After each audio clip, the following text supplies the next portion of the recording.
In this video, we'll be focusing on chapter number 6, which is ionic and molecular compounds. And here, majorly, we'll be focusing on ionic compounds.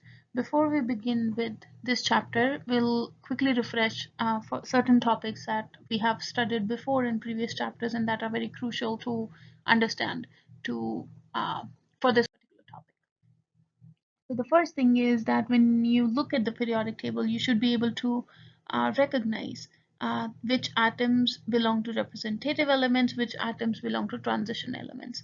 So if I break this periodic table right here in the middle, this middle section along with this section that is outside, which is the lanthanide and the actinide series, everything that is in here, this whole section is regarded as the transition elements. And everything outside of this, which is this portion on the right side and this particular portion on the left side, group 1A, 2A, 3A, 4A, 5A, 6A, 7A, and 8A, these are regarded as the representative elements. The next thing which we have talked about before is that by looking at this periodic table, we should be able to recognize which elements or atoms are regarded as metallic or metals and which is regarded as non-metals. So everything that we see here in blue, which is majorly on the left side of the periodic table, is regarded as a metallic element or metallic atom. Everything in the yellow right here on the right side of the periodic table is regarded as a non-metal. You can see right here, these are non-metals in yellow, metals are in blue, and everything right here in green is regarded as a metalloid, which means they can act as a metal or a non-metal. They're like somewhere in between. The next thing that we have seen before is how can you differentiate between elements and compounds. So basically everything, if it is every substance in chemistry is regarded as a pure substance as long as it is basically has the same composition, it is one substance. It can be divided into subgroups. We saw last time that they can be regarded as elements. Elements, essentially the definition of element is that they consist of one type of atom. So they can be atomic in nature, meaning something like if we are talking about iron, iron exists as Fe, copper metal exists as Cu, gold exists as Au, potassium exists as K. So these are basically atomic elements, where element meaning there's only one type of atom and atomic means it only consists of one atom. The molecular elements, this is again two different types of elements. One is atomic elements, other is molecular elements. Molecular elements are the elements which are again made up of one type of atom, but it is molecular in nature, meaning it will consist of more than one atom. More than one atom. But again, this is only one type of atom. The type of atom is still one. Type of atom is one, because it's part of this. So meaning, for instance, if I talk about hydrogen gas is H2. It is molecular, meaning it consists of two atoms, but both the atoms are still hydrogen atoms. Other example is oxygen. Fluorine exists as F2. Chlorine gas exists as Cl2. All of these are examples of molecular elements. They are still elements. Why? Because they consist of one type of atom. Only difference is they consist of more than one atom of the same type. The next type of substance is called compounds, which consist of more than one type of atom. So basically it will consist of multiple types of atoms and they will always be in the same composition. Now these compounds can be divided into two categories, which is a molecular compound or an ionic compound. So in this chapter we'll be focusing on understanding what is the difference between molecular and ionic compound and what are they. Okay, the important thing is that compound is anything which consists of more than one type of atom. So this would give you an idea of what exactly we will be talking about. So here again, this is two different types of compounds. One is ionic compound, one is molecular compound. First, by definition, let's make a quick definition. Ionic compound basically consist of ionic bonds, whereas molecular compounds consist of covalent bonds, and they can also have some other attractive forces. We'll talk about these later on, what exactly these bonds are. But basically for now, just understand ionic compound consists of the type of bond that makes ionic compound is ionic, and the type of bond that exists between molecular compound is a covalent bond, and they also consist of some attractive forces. The ionic compound, what is the major difference between ionic compound and molecular compound? Ionic compound consists of a metal and a non-metal always. There will always be a metal and a non-metal. So this bond, ionic bond, will always be present between metal and non-metal. Molecular compounds, on the other hand, basically only consist of non-metal. So the bond that we're talking about, covalent bond, will be only present between two non-metals. So if you see a compound, you would first identify what type of atoms is it composed of. If it consists of one metal and one non-metal, it is ionic. And if it consists of both or non-metals, or 3 or 4, whatever you see is non-metals, it means it's a molecular compound. Ionic compound basically consists of metals and non-metals. Okay, now we'll just focus on ionic compounds for now. We'll talk about molecular compounds later on. Ionic compound consists of a metal and non-metal. The metal part here always donates or loses its electrons, and it forms positively charged ions. The non-metallic atom gains the electrons and it forms the negatively charged ion.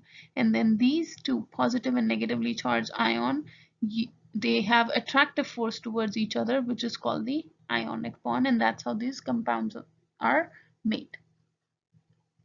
So now to go back to the definition, a compound is essentially anything that is composed of two or more elements in a fixed ratio. For instance, all of these are compounds. Why? Because you can see it consists of multiple different atoms in one compound. Ionic compound is one or more electrons are transferred from the metal to non-metal, which form positive and negative ions held together by electrostatic attraction. So basically, by definition, what we need to remember here is that ionic compound consists of a metal and a non-metal. And the second thing is, how are they formed? The metal here donates or transfers its electrons to the non-metal. There is always a transfer of electron involved here. Metal loses the electron. When something will lose electron, electrons carry a negative charge. When we lose the electron, the neutral compound essentially will turn into of something positive because it has lost a negative component. What happens to non-metals? Non-metals accept that extra electron, and because now they have extra electron, they are going to get a negative charge. So that is what happens here. Metals lose their electron and non-metals gain that electron. So basically the electrons have been transferred from metal to non-metal, and that is called that arises an electrostatic attraction between the positive and negative charge ion, which is called an ionic bond, and that gives rise to an ionic compound. Molecular compound, on the other hand, consists of two or more non-metals. Again, if it's only non-metal, it will be a molecular compound that attains stable electronic configuration by shearing electrons. So the major difference here is that these compounds share electrons. If there are two non-metals, for instance, they are going to share the electrons in molecular compound, whereas in case of ionic compound, the electrons will be transferred from metal to non-metal. So let's say if this is X and Y is a ionic compound, here X will lose the electron and transfer the electron to Y. Whereas if X and Y is a molecular compound, here X and Y are going to donate electrons and share the electrons among each other. And no transfer of electrons is involved here. Okay. Moving forward, now let's try to understand when we say ionic compound. As I said, ionic compound basically will consist of a positively charged ion, metal. The metal is going to lose the electron. When it loses electron, it becomes positively charged, and this positively charged metal is now called as ion. Whenever atom carries a charge, it turns into ion. Atoms basically are always neutral, like we saw in the last chapter. If they are carrying a charge on them, that means they are now called as or referred to as ions. Metals will always lose electron. That is a tendency of metal. And now we know where in the periodic table do metals exist. So if we know that something is a metal, it will always carry a positive charge. And positively charged ions are called as cations. When an atom loses electron, it will always have a positive charge. And remember, neutrons or protons are not transferred. Only thing that is transferred in an atom is electrons. So either electrons will be lost or electrons will be gained. If electrons are lost, meaning the negative charge is lost. So what would happen to the overall charge of the atom? It will have a positive charge, and that's when it is called cation. For instance, if we talk about sodium atom, sodium is a metal. If we look at periodic table, sodium is present on the left side of the periodic table where mostly metals exist. So sodium has a tendency to lose its electron, which means usually it will lose one electron. When this one electron is lost, this sodium had a zero charge. So if we try to understand how many protons and electrons it has, you can look up the periodic table. Sodium has the atomic number of 11. If its atomic number is 11, meaning it has number of protons here is 11. Number of electrons here is also 11. Why? Because the charge is 0. So number of protons and electrons will be same. But when it loses one electron, number of protons now becomes 11, which means it has a positive 11 charge. Number of electrons now, because it lost one, it turns into 10. So it is carrying a total negative charge of 10.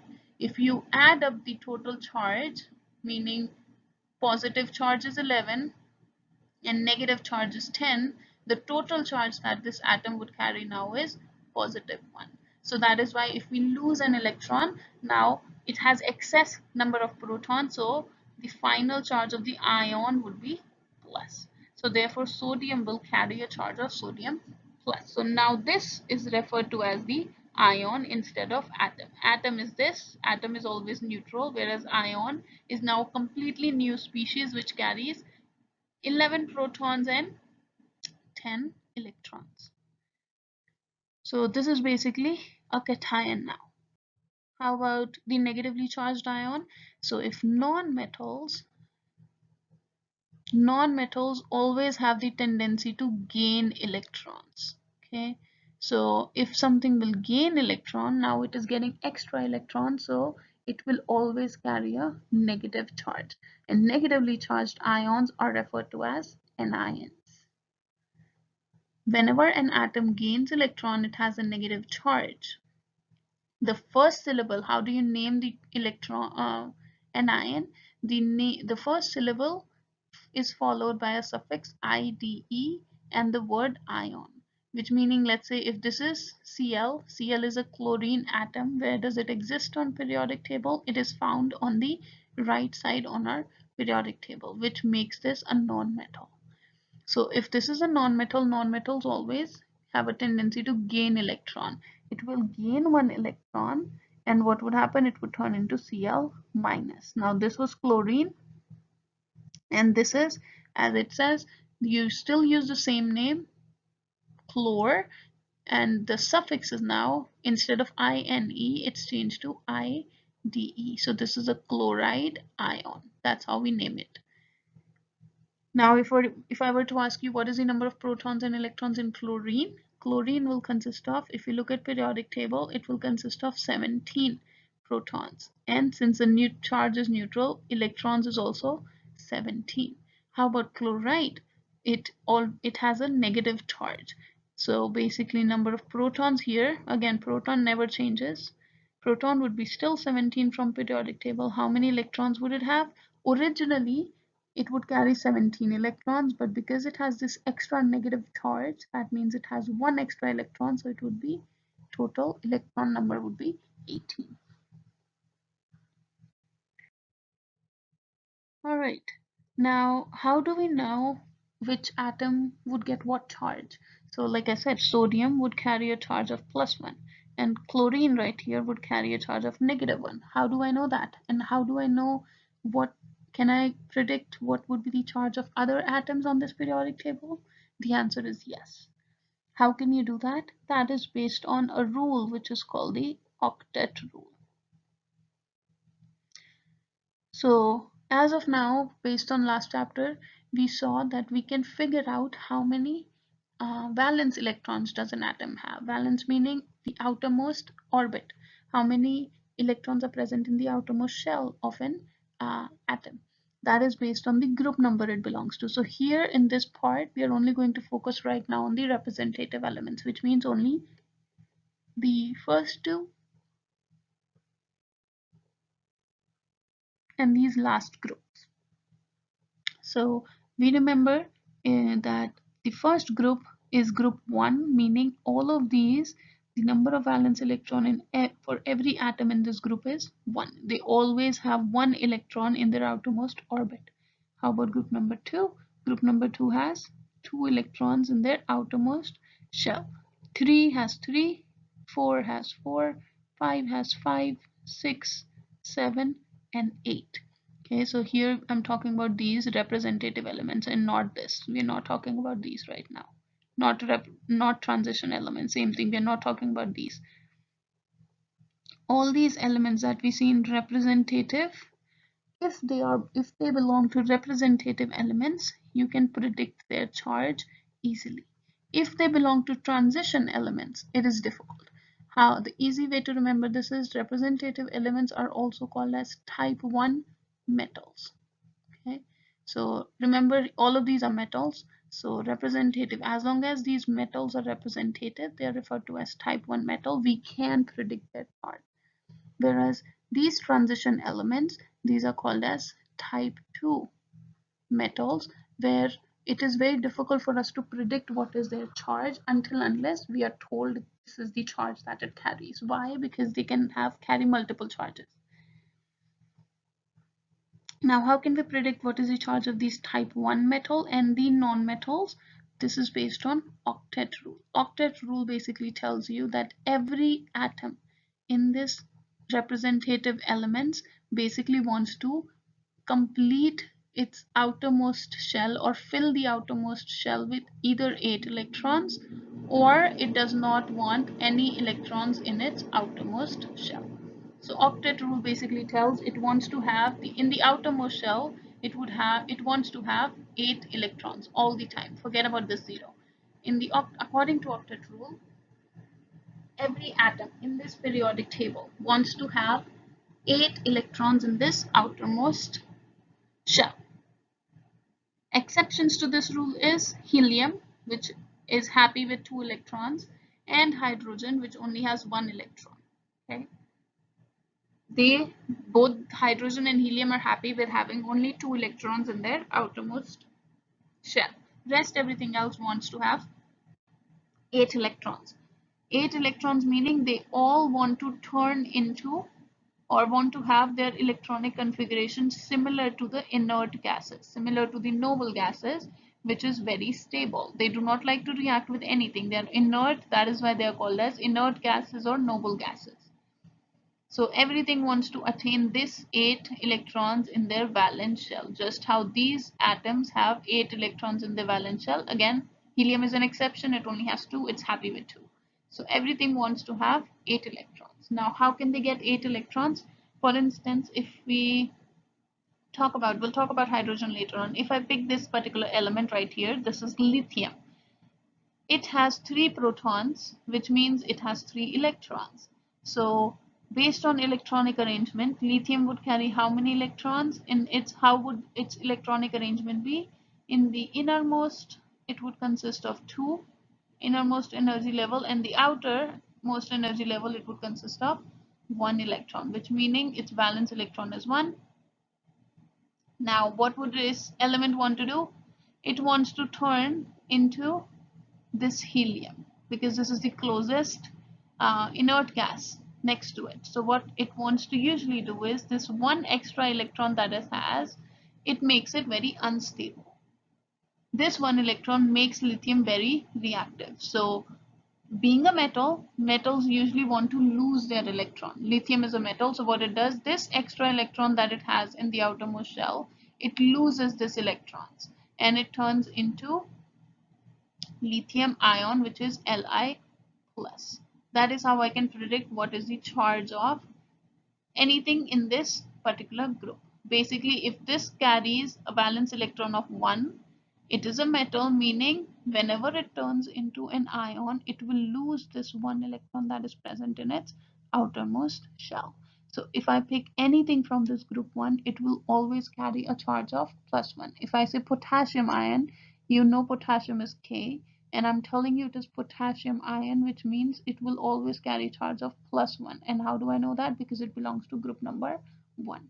The valence electron is always 1 for all of these, which means they always want to lose that 1 extra electron that they have. How about group number 2? Anything in this group basically has 2 valence electrons. To become stable, they want to lose this 2 electrons. So, for instance, if I say magnesium ion, what would be the charge on magnesium ion? We can predict that because magnesium belongs to group number 2, it will carry a charge of 2 plus or plus 2, it doesn't really matter. So basically what is happening, it will lose these 2 electrons and will always make a ion which is Mg2 plus. How about calcium? Which group does calcium belong to? Group number 2, so it would always carry a charge of 2 plus. Now when it comes to non-metals, so what do non-metals do? Non-metals like to gain electrons. What do? They want to always gain electrons. How many electrons? For instance, if I talk about this right here, nitrogen. Nitrogen belongs to which group? It belongs to group number 5, right here. So how many electrons maximum can it gain? Again, remember everything wants to have 8 electrons in its outermost orbit. So how can nitrogen have 8 electrons? In order to have 8 electrons, it needs 3 more electrons. It already has 5. It can turn into 8 by gaining 3 electrons. So nitrogen, if I tell you it is an ion formed from nitrogen, it will always consist of a charge of -3 or 3 minus. Why? Because it needs 3 more electrons to turn into a stable ion. So how can you predict that? Basically look for the non-metal, which group does it belong to, and do 8 minus that particular group number. Whatever that subtraction gives you, that is the number of electrons it wants. For instance, let's say sulfur. Sulfur is right here. It belongs to group number 6, which means what would be the charge on sulfur? If we were to predict, sulfur would be 8 minus 6, which is minus 2. So 2, which means it would carry a charge of -2. How do I know it's negative? It's a non-metal. It will always gain electron and it will always form an anion. How about bromine? What does bromine do? Bromine ion, if I'm talking about the ion, what would be the ion here? It is group number 17 or group number 7. 7 means 8 minus 7 is 1. So bromine will always turn into Br minus 1. Now what would be the name of this ion? The atom is called bromine, and when we turn it into ion, it will be called bromide ion. Same thing, nitrogen will be called nitride ion. Sulfur will be called sulfide ion.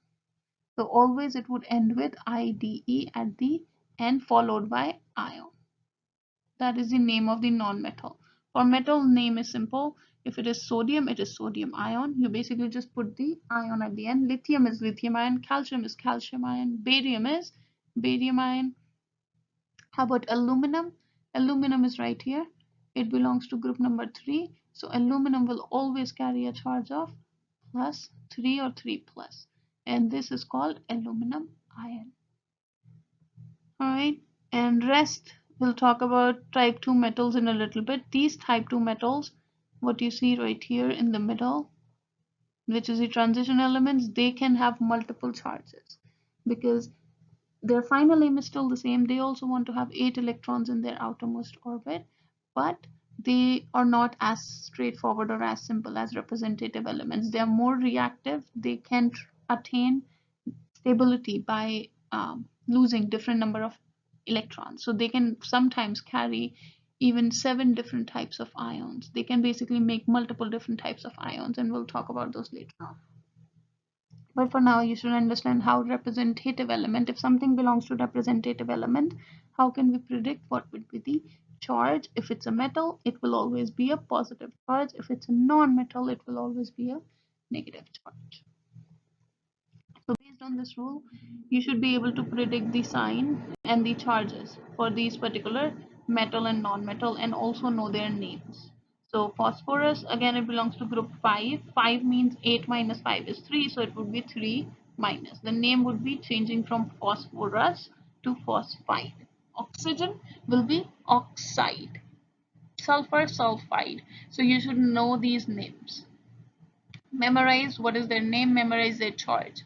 Charge is easy, you just look the periodic table and you should be able to figure that out. So question, for instance, name the ion that has 16 protons and 18 electrons. Also give its chemical symbol. So something that has 16 protons, if we want to identify something, you always want to look for number of protons. If we look at periodic table, you can see that 16 protons are basically present in sulfur. So this is sulfur. Now we have to figure out, is it ion or is it sulfur atom? So if the number of proton is 16, number of electron is 18, which means it has extra electrons. It has more electrons than protons. How many? It has 18 minus 16, so 2 extra electrons, which means it will carry a total negative charge of 2 minus, which makes this sulfur, turns it into sulfide ion.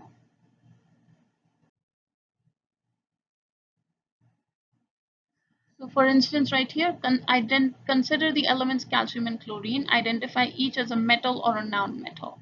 So calcium is a metal, chlorine is a non-metal. This you should be able to identify by looking at periodic table.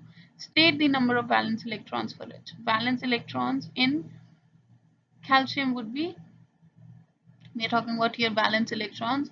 It belongs to group number, we just saw it belongs to group number 2, so this would carry 2 electrons in its valence its valence electron. Chlorine carries total number of 7 electron, it belongs to group number 7. State the number of electrons that must be lost or gained for each to acquire an octet. To turn into an octet, it basically wants to lose these 2 electrons, so it will turn into, number of electrons that must be lost is 2. Number of electrons for chlorine, it's a non-metal, so it is going to gain electron. In order to become 8 electrons, it would need 1 more. 8 minus 7, so it would be 1 more electron. Write the symbol including its ionic charge and name of each of the resulting ions. So calcium will turn into calcium 2 plus, and name would be calcium ion. Simply just put the name of the metal followed by ion. Chlorine would like to gain this 1 electron and turn into Cl minus, and the name would be now chloride followed by ion. So ion name would always end with the the term ion. All right, now coming to ionic compounds. Ionic compounds, what do? They basically consist of a positively charged metal, negatively charged ion, and non-metal. Because opposite charges have a force of attraction, these ions will have a very strong force of attraction, which is called as strong electrostatic attraction, because this is based on their charge, therefore electrostatic. This is called as the ionic bond. They are basically formed by metal loses the electron and non-metal gains the electron. That's why they carry charge, and this is based on transfer of electrons.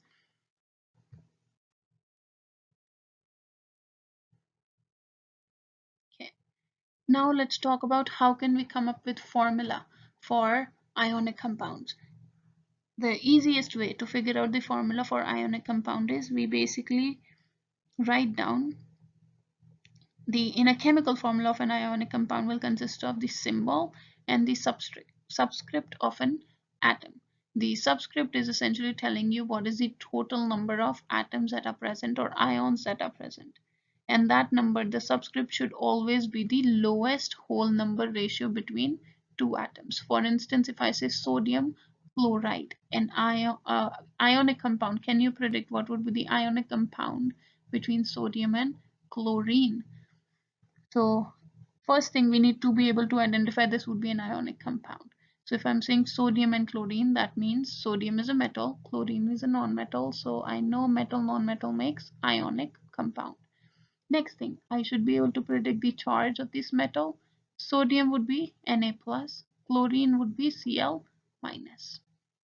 Now what would be the formula for this compound? The easiest approach is ionic compound will always have a total charge of 0, which is neutral. Ionic compounds are always neutral. The total charge is 0. So we want to see what is the total positive charge in this compound. As one sodium carries one positive charge, so it is a total of +1 charge, and chlorine is total -1 charge. So here the total charge of positive and total negative charge should be equal to each other. They basically are trying to neutralize each other. So to neutralize one sodium ion or one sodium cation, we need one chloride anion. Therefore, the formula for this is NaCl. One sodium can neutralize one chloride ion. How can you do that? You basically take this charge. The easiest way is you take this charge and make whatever is the number next to this charge would become the subscript for the second atom. This charge of the non-metal would become the subscript for the metal. So you basically crisscross these numbers, only the numbers. We don't care about the charges. So this is 1. If nothing's written, that means 1. So Na would be 1 because of Cl, and Cl would be 1 because of sodium, and the final formula would be NaCl. And this is the lowest ratio possible, 1:1. Therefore, the formula would be NaCl. Similarly, let's say pick another example. If we were to talk about magnesium and chlorine, instead of sodium, let's say we are working with magnesium and chlorine. What would be the formula? Magnesium belongs to group number 2, so it would carry a charge of 2 plus. So magnesium would be Mg2 plus, and chlorine will be Cl minus 1. Now crossing over the numbers, magnesium and chlorine. So it would be Mg would be 1. You need 1 magnesium atom, and we need 2 chlorine atoms. Whatever is the number becomes the subscript. Now to explain this, basically each magnesium carries a total charge of +2. To neutralize 1 magnesium atom, we need 2 chlorine atoms, because each chlorine carries, or each chloride carries, a total charge of -1. So to neutralize each magnesium, we need 2 chloride ions. So that is why the formula becomes MgCl2. To neutralize each magnesium, we need chlorine. How is this formed? So magnesium has 2 extra electrons. One of these electrons was donated to one chlorine, the second was donated to second chlorine, and that's how it lost its 2 electron, turned into Mg2 plus. And these chloride, each of them gained 1 extra electron, and they turned into Cl minus. And now because they have this charges, they have this electrostatic force of attraction, and that turns them into a compound. Okay, we can pick multiple examples. For instance, let's say if we are making a compound between calcium, again it has to be a metal and a non-metal. Let's say calcium and bromine. Okay, can you predict what would be the formula of a compound between calcium and bromine? Calcium carries what charge? It belongs to group number 2, and it's a metal, so it would always be +2. How about bromine? Bromine is a non-metal, so metal non-metal means ionic, therefore I'm putting ionic charges. Bromine would be -1. Why? Because it belongs to group 7. Now crossing over the charges would give you a formula of calcium would be 1 and Br would be 2. To neutralize charge of each calcium ion, we need 2 bromide ions, and that would be our total formula, or final chemical formula. Okay. Now if the formula is given to you, what would be the name of the compound? how can we name the compound? Whenever we are naming the ionic compound, an ionic compound will always consist of name of the cation followed by name of the anion. Oh, one thing, a formula will always consist of cation first and then the anion. So you always write the positive charge ion first followed by the negative charge. You would never write BrCa. It would always be CaBr. Metal comes first and then the non-metal. So formula would always be metal followed by non-metal. How about name? Same rules apply for the name. You always put name of the metal followed by the name of the non-metal with IDE. Okay. So when naming an ionic compound, the name of the metal is written first and it is same as the name of the element. The name of the non-metal is the first syllable of the non-metal name followed by IDE as the ending, meaning whatever is the name of the anion. Anion is always IDE, except you remove the ion part. So for instance, if you're talking about potassium Ki, this is first thing you can identify its ionic compound. Potassium is metal, iodine is non-metal. So if we were to name this is a type 1 metal, meaning we can predict its charge. Iodine is always I minus. What is the name of the metal? Metal is named as potassium, and this is named as first syllable of non-metal followed by IDE. So it would be iodide. So name would be potassium iodide. MgBr2 would be magnesium, and bromine would be bromide. So magnesium bromide. We do not put these numbers in the name. These numbers, we don't care about these numbers in the name.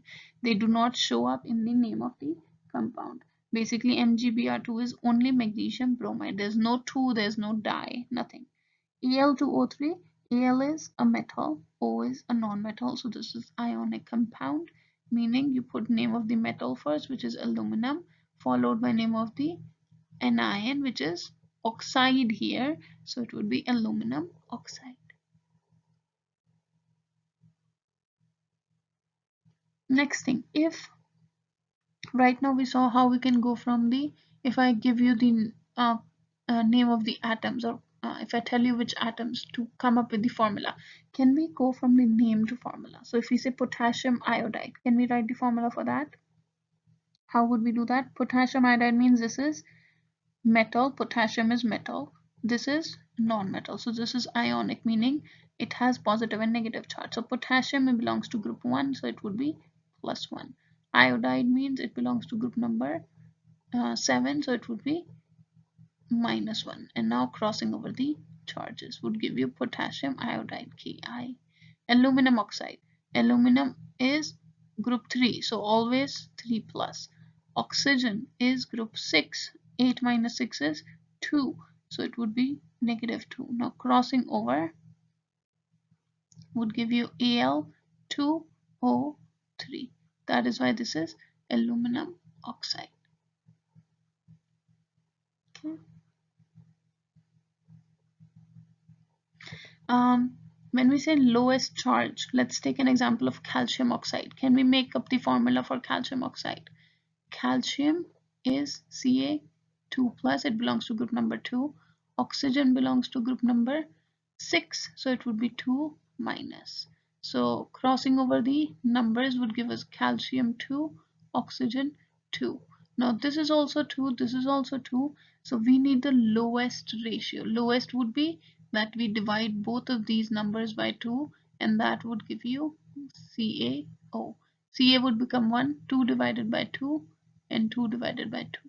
It would give you Ca1O1, which meaning CaO. That would be the actual formula. So if your numbers are coming out to be same, or if your number is not the lowest whole number ratio possible, then you need to turn it into the lowest ratio possible. For instance, calcium oxide. If nothing is written here, that means it is one atom. Okay. You can practice these questions. For instance, let's say sodium Br. Write the formula and name of the compounds of the following. Sodium with Br minus, Na plus, Br minus. Crossing over the charges would give you one Na, one Br. That is the formula. Name would be sodium. Name of the ion is bromide. So sodium bromide. You leave a space. There should be some space between cation and the anion name. Sodium with S2 minus. S2 is sulfide. This is sodium. So sodium would be Na plus. Sulfide is S2 minus. Crossing over the numbers would give you Na2S. This would be sodium. You put the name of the metal followed by name of the anion, which is sodium sulfide. How about sodium pull and N3 minus? N3 minus comes from nitrogen. It is nitride. So Na plus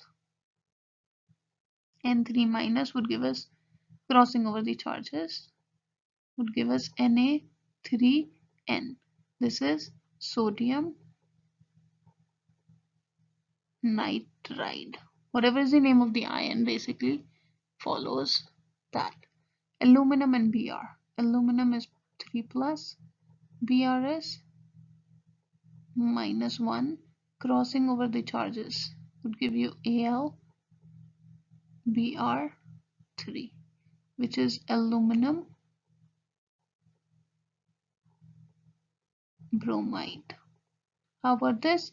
This would be Al3 plus S2 minus would give you Al2S3, which is aluminum sulfide. Aluminum and nitrogen will give you Al3 plus N3 minus. Crossing over the numbers would give us Al3 N3, and again we want the lowest ratio possible, so we'll be changing that in this into Al(N). That would be a formula. Both can be divided by 3. The lowest ratio possible is 1:1. This would be again aluminum nitride. Okay. Now these are all the examples when we are talking about representative elements where we can predict the charge on the metal. How about the transition metals? Like I said, transition metals, the metals that are found in the middle of the periodic table, they can have multiple charges, except zinc, cadmium, and silver. Zinc will always, Zn stands for zinc. Zinc will always carry a charge of +2. Cadmium will always carry a charge of +2. Silver is an exception. Silver will also always carry a charge of +1. The rest, all of them, can form 2 or more positive ions. For what does that mean? For instance, if I say copper ion can be copper 2 plus or copper plus. It can be any of these. Iron ion, iron can have a charge of +2 or +3. Lead is Pb. Lead can be a charge of +2 or +4. Chromium ion, chromium is a metal too. Chromium can have a charge of +2 or +3. So it is very difficult for us to predict which ion are we talking about unless the question tells you that I'm talking about copper 2 ion. You cannot say that it is copper 2 plus or copper +1. So whenever you see transition metal, meaning type 2 metal, that means we cannot predict the charge of that metal unless it's zinc, cadmium, or silver. So you should know these exceptions. You should remember this. Zinc, cadmium will always carry a charge of +2. Even though they are transition, they always carry one charge, or they will always have one type of ion. Same thing with silver. Silver will always have a charge of +1. Rest everything else, you would assume that they can carry multiple charges and you cannot predict their charge. So how would you know what is the charge? The name would always tell you I'm talking about copper 2. The charge, whatever the charge is present on the ion, that number is written as a Roman numeral in the name. For instance, if I say copper 2 ion, I know I'm talking about copper 2 plus. Copper plus is always written to or referred to as copper 1. Iron is always referred to as iron 2 or iron P3. So by looking at these Roman numerals, you can predict what is the charge, or you can tell what is the charge on the ion.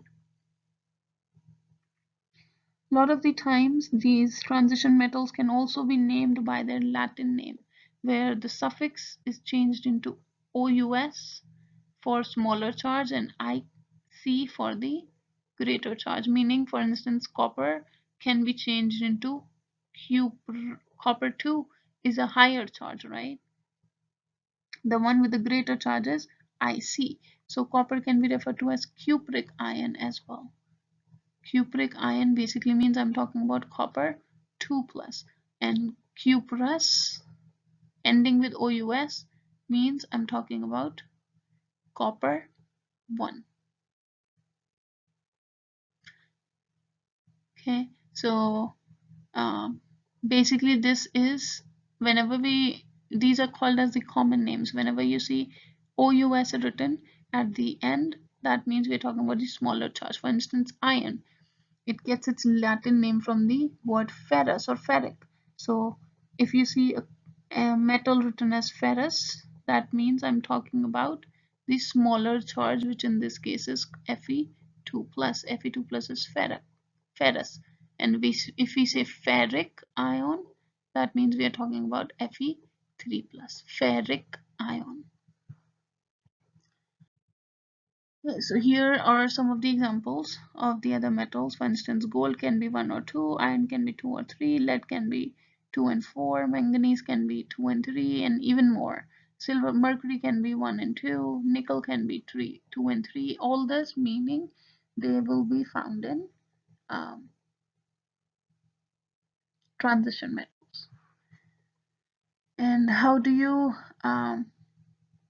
name the transition metal? So let's say if we are talking about FeCl2, if I say name this compound, first thing you do is you identify, okay, this is a metal, iron is a metal, chlorine is a non-metal. So first thing is this is ionic compound.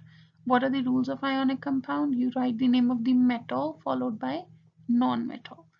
If the metal is a transition element or a type 2 metal without an exception, which was zinc, cadmium, and aluminum, if silver, if instead of these three it's any other type 2 metal, you have to tell in the name which ion we are talking about. So if I say iron and chlorine, iron would be iron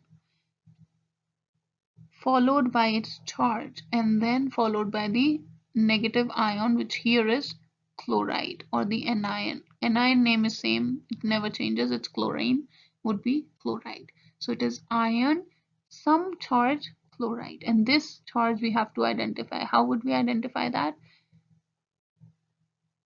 So here are the steps to figure out what is the charge of iron. Iron will assume it consists of one iron atom, so we'll assume it carries a charge of X for now. There's only one, so it would be 1 times X. Plus, each chlorine carries a charge of -1, and there are 2 of chlorines, so 2 times -1. Each of them is -1. What is the total charge of the compound? Total charge is 0. You see there's no charge on the total compound, it's a neutral compound, so it equals to 0. Now you solve for X here. So X 2 times -1 would give you -2 equals 0.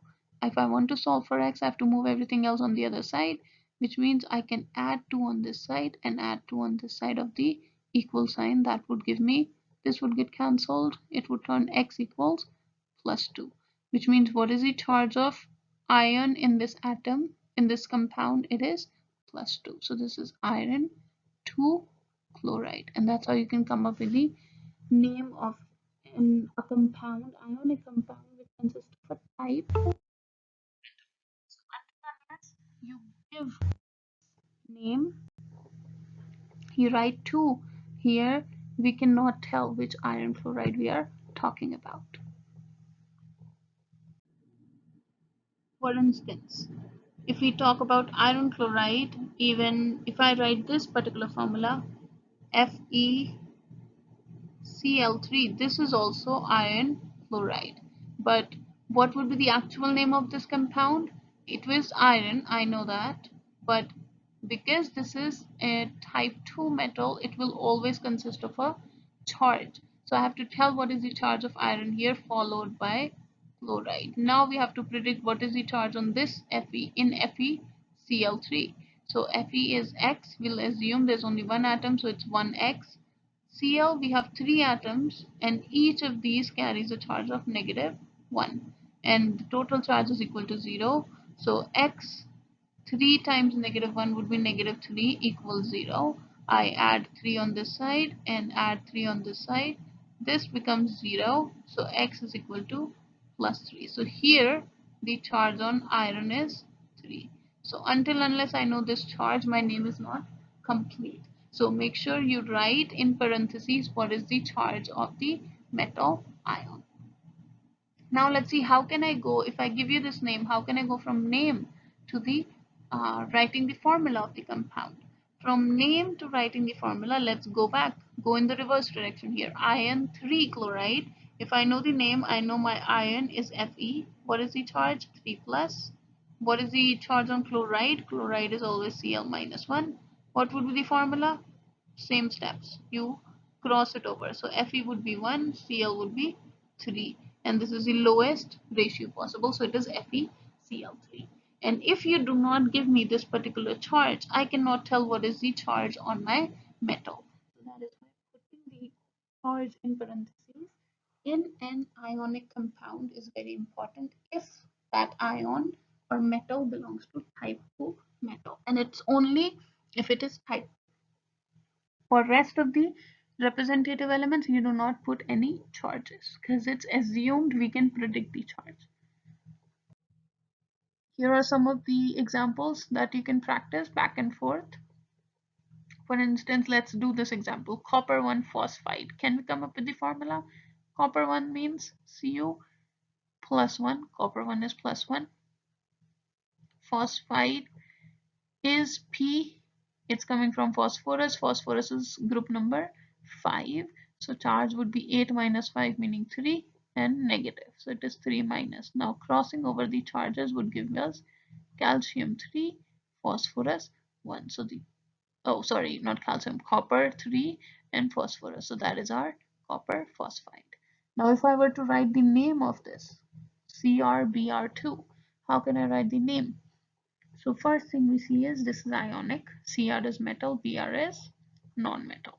Now Cr belongs to type 2 metal, meaning it is chromium, but there is some charge in parentheses because I can't predict the charge here. Chromium, and the anion is bromide. So Br bromide. Now I have to predict what to put in parentheses. So I'll assume chromium is X. We'll solve right here. There's only one chromium, so X plus Br. There are two atoms, so 2 times each carries -1. Total charge is 0. So if we're solving for this, X minus 2 is equal to 0, which means X is 2. So here name would be chromium 2 bromide. Let's see if we were to do this compound. How would we turn this from formula to name? First thing I know, this is iron, so it would be iron. Then I know it's type 2, so I need a parentheses, and oxygen is oxide. Now to solve for this parentheses, we'll assume each iron carries a charge of X. And how many atoms do we have here? We have 2 iron atoms, so it would be 2 times X. Okay, so this is an extra step here because you have 2 atoms. And oxygen is -2, and we have 3 of those, so 3 times -2 is equal to 0. Total charge is equal to 0. So 2x -6 is equal to 0. Now in order to get rid of -6, I will add 6 on both the sides like this. It would give us 2x. This would become 0. 2x is equal to +6. Now I need to move this 2 as well, so I will divide both the sides by 2. That would give me x is equal to 6 divided by 2 is +3. So which means here iron carries a charge of +3. That's how I know this is named as iron 3 oxide. And same thing, reverse is very easy. Going from the name to formula is pretty simple.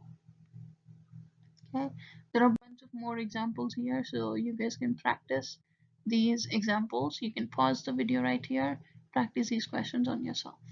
Okay, and let me give you quick answers now, but you should do these yourself before you look for the answers from here. So nickel sulfide means nickel 2. So nickel 2 means it's Na2 plus. Sulfide is sulfur. Sulfur carries a charge of -2. It is group number 6. So 8 minus 2, -6. Crossing over would give us Ni2S2. Lowest possible is 1, 1. So answer is NiS. Next is zinc chloride. Zinc we know is a type 2 metal, but it's an exception. It always carries a charge of +2. Chloride means Cl minus. Crossing over would give us ZnCl2. That's the lowest charge, lowest ratio possible. So that's our answer. Iron thioxide. Iron carries a charge of +3. Oxygen carries -2. Crossing over would give us Fe2O3. So this is telling you how many atoms. The superscript tells you how many atoms, and the subscript always gives you charge. Here we have select the correct formula for each of the following ionic compounds. Na plus O2 minus. Crossing over the charges would give you Na2O. So answer is B right here. Al3 plus Cl minus. Crossing over the charges would give you Al1 Cl3. So AlCl3, answer is A. Mg2 plus N3 minus would give you, crossing over the charges would give you Mg3 N2. So Mg3 N2 is C. So answer is C right here. Now this is when we talk about cation and anion monoatomic. What do you see here? That each of these cation or anion consists of one atom. So sodium has one atom, aluminum ion is one atom, oxide ion is one atom, chloride ion is one atom. So all of these are one atom ion. There is also something which is called as polyatomic ions. Polyatomic ions basically are the ions which consist of a group of atoms. So bunch of different types of atoms come together to form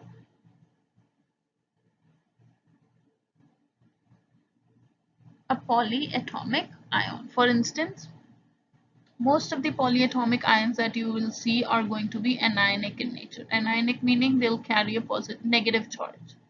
There's only a couple examples, which is cation. Okay. Most of these anions will consist of non-metal such as phosphorus, sulfur, carbon, and nitrogen along with oxygen. So most of them consist of oxygen along with something else.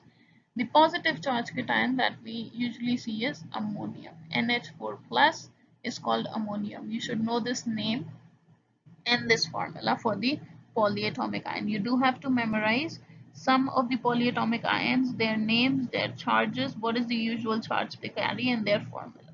So ammonium ion is NH4 plus. It consists of, you can see two different types of atom, N and hydrogen.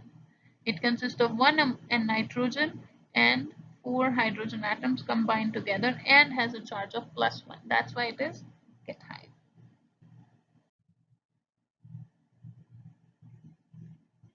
This is showing you some other examples of polyatomic ions. You can see most of those are negatively charged, except there's this one which is ammonium positively charged.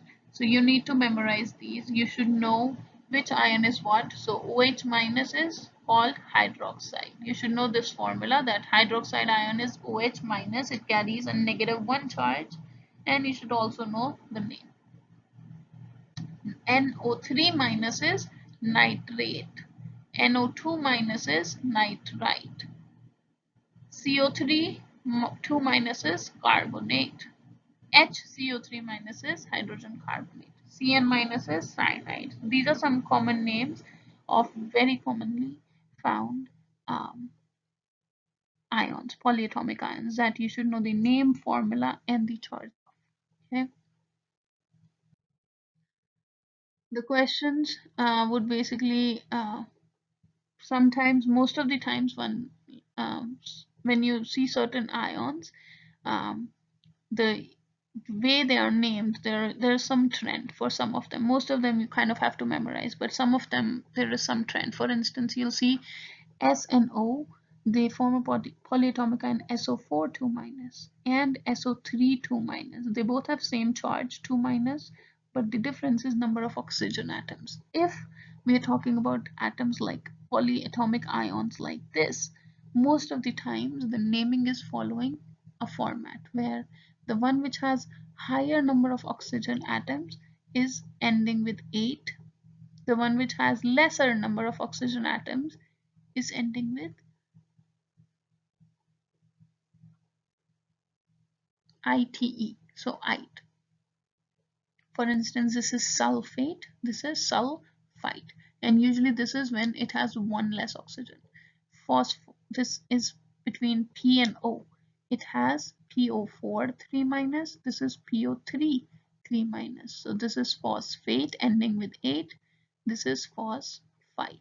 Similarly, N and oxygen can have NO3 minus or NO2 minus. NO3 minus is called nitrate, whereas NO2 minus is called nitrite. Okay.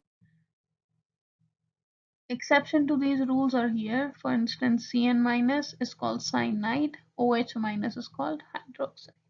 Whenever we add a hydrogen to a polyatomic ion, we add a +1 charge to its charge as well.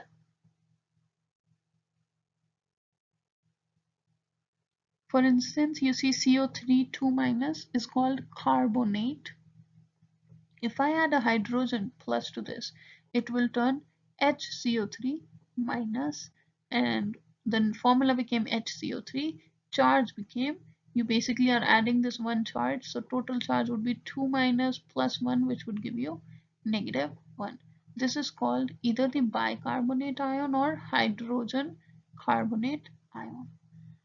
Same thing if we have sulfate ion SO4 2 minus. If I add a hydrogen to this, this would turn into HSO4 and one less negative charge, so -1. This is called either bisulfate or hydrogen sulfate. Usually you add this alphabet prefix of bi or you add hydrogen in front of it. So it's become either bisulfate or hydrogen sulfate. There are some more examples of between chlorine and oxygen. So you can see here, these are 4 different, chlorine and oxygen can form 4 different types of polyatomic ions. Now we'll see how, if we are talking about polyatomic ions, how can we write the formula for polyatomic ion. So let's say if I'm making a compound between magnesium ion and nitrate ion. So first thing, I need to know what is the formula for magnesium ion. Magnesium is Mg2 plus. Nothing has changed here. This is a metal, second group. How about nitrate? Nitrate is NO3 minus. How do I know that? Memorize it. Okay, there's nothing else here. You do have to memorize certain names. Nitrate is NO3 minus. Now, whenever you see a polyatomic ion, remember this, everything stays together. NO3 never changes. Okay, here everything will stay together. You can basically regard this in parentheses, that this always stays together. You cannot break nitrogen and oxygen apart. And the charge that you see here is the charge of the complete polyatomic ion. So you cannot move this around. The easier way is you could put a parentheses outside of this, and remember this stays together. And now we do the exact same thing. So if polyatom, whatever is the charge of the cation, becomes the superscript or the subscript for the anion, and same goes for the other ion. So basically you do the crisscross rule again. Now Mg, we need how many? Just one. NO3, keep it together, we need how many? 2 of those. So put a parenthesis and then put 2. So you're telling me you need 2 nitrate ions, meaning you need 2 nitrogen and 6 oxygen atoms. Okay, that is why we put a 2 right here. Whenever you open this 2, that means this compound consists of 1 magnesium, 2 nitrogen atoms, and 3 times 2, 6 oxygen atoms.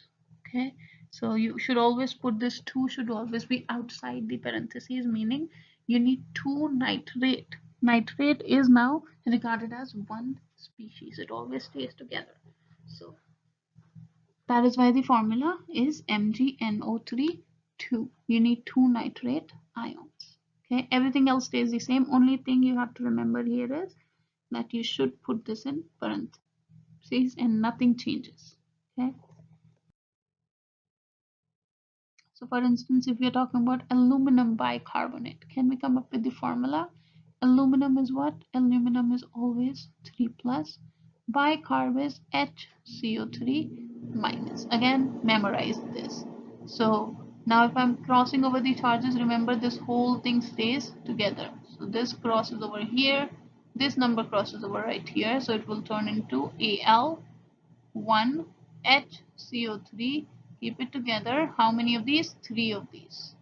So now if you're looking at this particular compound, it consists of 1 aluminum atom, 3 hydrogen atom. When you put something right here in the bottom, remember that is the number of atoms. And because it is parentheses, it means there's like 3 of hydrogen, 3 of carbon, and 3 times 3. So each HCO3 carries 3 atoms of oxygen. So 3 of those would carry 3 times.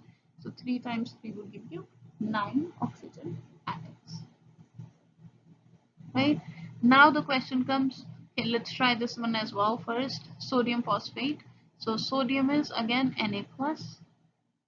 All of these are type 1. Okay, you should be able to identify type 1. If it is type 2, it will always consist of parentheses. Phosphate is PO4.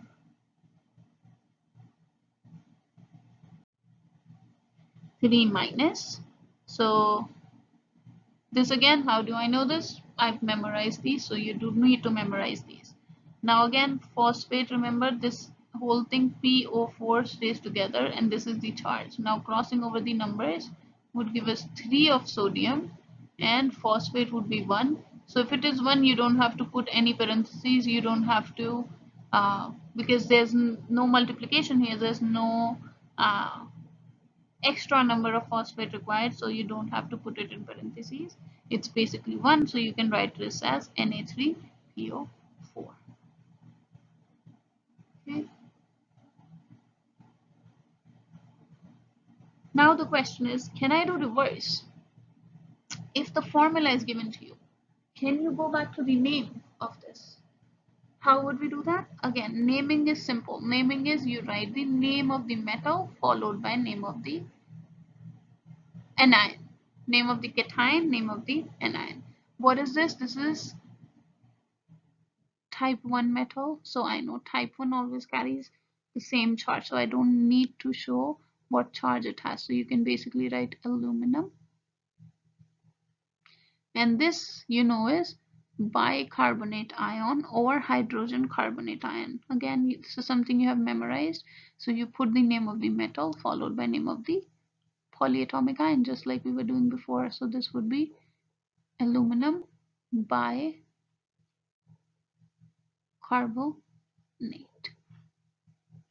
Okay, for instance, let's say if we have this particular molecule,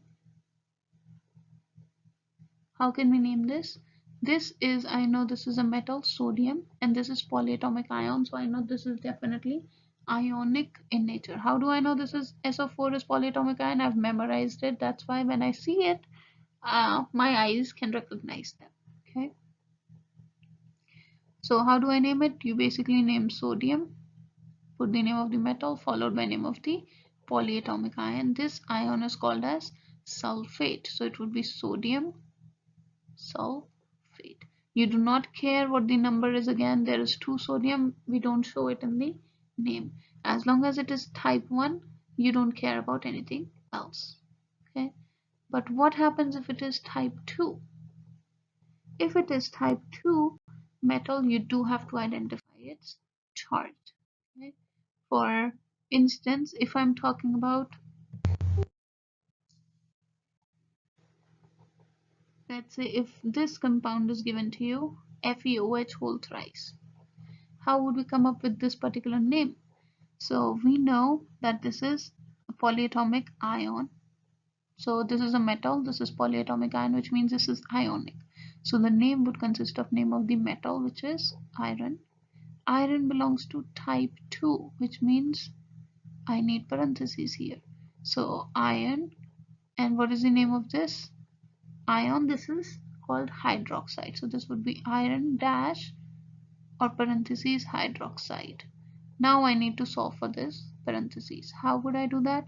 Again, we'll assume F is carrying a charge of X. There's only one atom, so it's 1 plus how many hydroxide do we have? 3. Each hydroxide is OH minus, right? So each carries a charge of -1, so it would be 3 times -1 is equal to what? 0. The total charge is 0.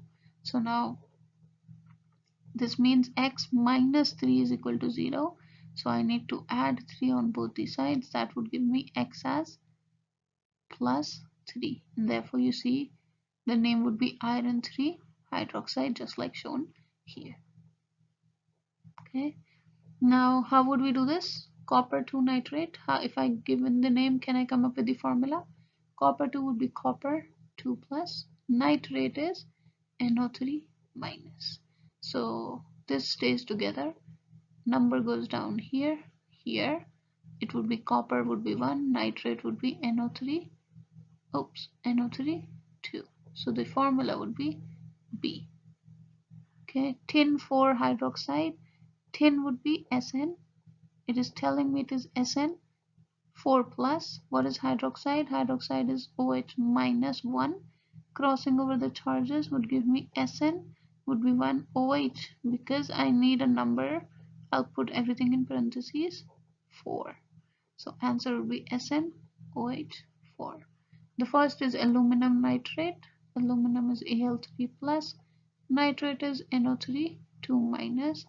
Crossing over the charges would give you Al. I need 2 of those. Nitrate stays together. NO3. How many do we need? 3. So Al2 NO3. Oh, there's a mistake. There should be one option which is Al2 NO3. Let's assume you see this, there's a mistake. Both of them are written same. So I'll basically we'll just assume this is Al2 NO3. So answer would be C. Okay.